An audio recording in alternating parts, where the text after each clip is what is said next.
है तो एकादशी का व्रत करना चाहिए। कई बारी कुछ लोग हमारे पास आते हैं और ये कहते हैं, प्रभु जी एकादशी भी क्या अलग अलग दिन में पड़ती है? क्योंकि घर के मंदिरों के पास एकादशी का दिन कुछ और होता है और इस्कॉन से जो मैसेज आता है वो उसके अगले दिन होता है, तो हमें कौन सी एकादशी रखनी चाहिए? जी हाँ, बिल्कुल सही प्रश्न है। हम आपको बताना चाहेंगे कि एकादशी दो प्रकार की होती है। एक होती है संपूर्ण एकादशी और दूसरी होती है विधा एकादशी। संपूर्ण एकादशी वो एकादशी है जिसमें दशमी और द्वादशी का कोई मिश्रण नहीं होता। दशमी का मतलब 10वें दिन का और द्वादशी मतलब 12वें दिन का। उन दोनों दिनों की कोई भी उसके अंदर मिश्रण नहीं होता, इसलिए वो संपूर्ण एकादशी कहलाती है। अर्थात एकादशी ही के दिन से शुरू, एकादश के ही दिन खत्म। तो ऐसी एकादशी को संपूर्ण एकादशी कहते हैं। जो विधा एकादशी है वो दो प्रकार की होती है। एक होती है पूर्व विधा एकादशी और एक होती है पर विधा एकादशी। जो पूर्व विधा एकादशी है वो एकादशी का जो दिन है, जो सूर्य उदय होता है उससे 1 घंटा 36 मिनट के बीच में जो पहले अगर दशमी का मिश्रण है अंश मात्र भी, तो वो पूर्व विधा एकादशी हो जाती है।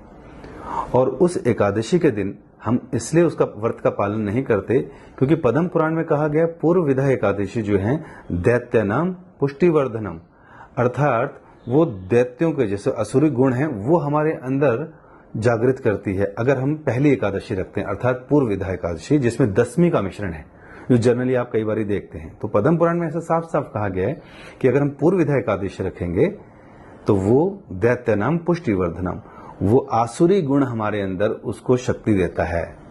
इसलिए हम देखते हैं कई बार लोग इतनी भक्ति पूजा पाठ कर रहे हैं लेकिन पूर्व विधा एकादशी रख रहे हैं तो उनके जीवन में ज्यादा बदलाव नहीं आता, उनके अच्छे गुण नहीं होते और जो आसुरी गुण हैं काम क्रोध लोभ मोह मद मात्सर्य ये बढ़ते जाते हैं। असुरों को बल देने वाली एकादशी हो जाती है थोड़ी सी गलती के कारण। लेकिन अगर हम पर विधा एकादशी रखेंगे अर्थात एकादशी का मिश्रण द्वादशी के साथ है अगले दिन, तो ये पर विधा एकादशी हो जाती है। इसे वैष्णव एकादशी कहते हैं। ये वैष्णवों के सद्गुणों को बल देती है, पुण्य कर्म जागृत करती है, भक्ति के प्रति उनको उन्मुक्त करती है। तो इसलिए भक्तों को चाहिए वो पर विधा एकादशी रखें। इसके अलावा एक होती है त्रिस्पर्शा एकादशी। ये बहुत ही महत्वपूर्ण एकादशी होती है। कई बारी समय काल गणना के अनुसार ऐसी एकादशी जिसमें एकादशी द्वादशी और त्रयोदशी का भी मिश्रण हो जाता है, तो ऐसी एकादशी त्रिस्पर्शा एकादशी कहलाती है। इस दिन की रखी गई एकादशी 1000 एकादशियों के व्रत के समान के बराबर होती है। इसलिए जब कभी ऐसी त्रिस्पर्शा एकादशी आए तो भक्तों को वो भी करनी चाहिए। वैसे तो भक्तों को हर एकादशी को करना चाहिए, क्योंकि जब एक पक्ष में एक एकादशी आती है तो एक महीने में 2 पक्ष हुए तो 2 एकादशी हुई। एक साल में 24 दिन हुए अर्थात 24 एकादशी। तो भक्तों को चाहिए सारी एकादशी का पालन करें पूरे मन योग के साथ, श्रवण कीर्तन करते हुए, भगवान का नाम का जप करते हुए।